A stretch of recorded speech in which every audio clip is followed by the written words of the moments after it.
Hello, Deer Park families. Superintendent Jim Stoll here. Welcome to our first edition of our board meeting recap. We know our families are busy and it's not always possible to attend a board meeting or follow everything that happens during one. So following each regular board meeting of the Deer Park Board of Education this year, I'm going to spend just a few minutes with you highlighting some of the important conversations, decisions, and updates from the meeting. Our goal is simple, to give you a quick and easy way to stay informed and get a brief look at some of the work happening across Deer Park schools. So let's take a look at a few highlights from our August board meeting yesterday. We started the meeting with several recognitions that really demonstrate the support Deer Park continues to receive from our community.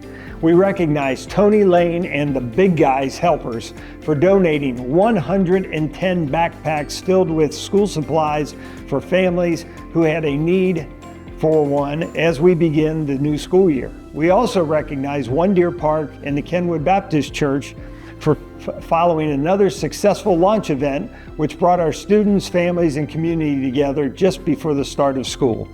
And we celebrated this year's Deer Park Hall of Fame inductees, Ralph Mills, Greg Stepp, Ben Flam, Russell Dawson, and Bill Henke. Finally, the board recognized a $1,250 donation from the Ohio High School Athletic Association to support our athletics department. We're incredibly fortunate to have so many people and organizations willing to invest their time and resources in our students. We also received some really positive financial news from Treasurer Jeff Lewis. Jeff presented our monthly school budget update, and our year-over-year spending is right on target. He also shared an updated five-year forecast, and there was some very encouraging news for our entire community. When we went to voters for the levy last November, we made a commitment to be responsible stewards of your dollars and to make the levy last.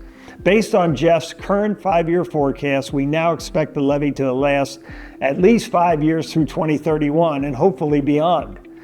That's great news, and we'll continue to closely monitor our finances as we work to make community dollars last as long as possible.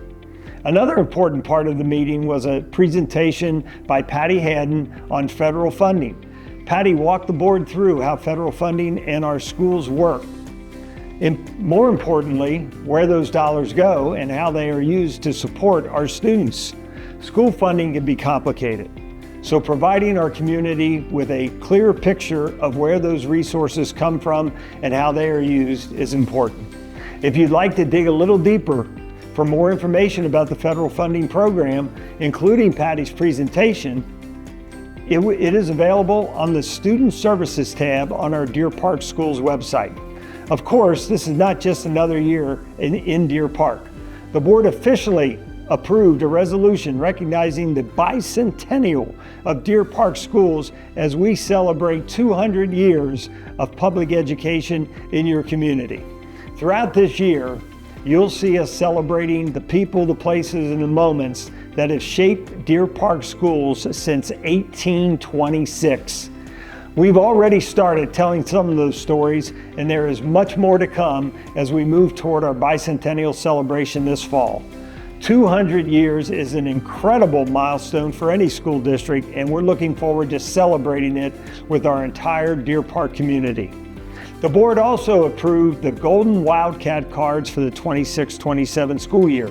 These cards provide free admission to the Deer Park sporting events for Deer Park residents ages 55 and older, as well as city officials such as police and fire and safety.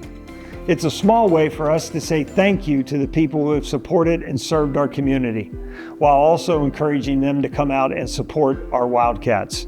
For more information about this Golden Wildcat card, please contact Jenny Cunningham at 891-0222. We also reluctantly accepted the resignation at the end of this school year of our beloved second grade teacher, Cheryl Walsh.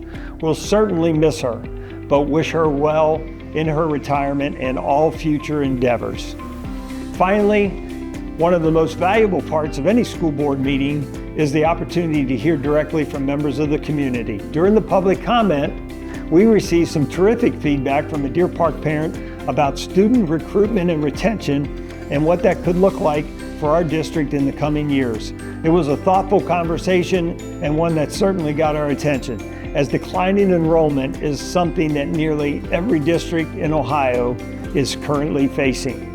As we think about the future of Deer Park schools, how we continue to attract families to our district and make Deer Park a place where they all want to stay is very important.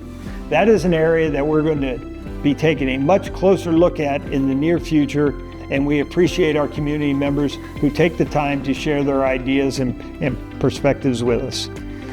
Those are just a few of the highlights from our August meeting. The purpose of this series isn't to cover every single item on the agenda, but to give you a quick, easy way to stay connected with some of the important work happening at the board level. If you'd like to take a deeper look, our board agendas and meeting agendas are always available online at the Deer Park Schools website. And I'll be back following our next Board of Education meeting with another quick recap. Thank you for staying connected. Thank you for supporting Deer Park Schools. And as always, go Wildcats.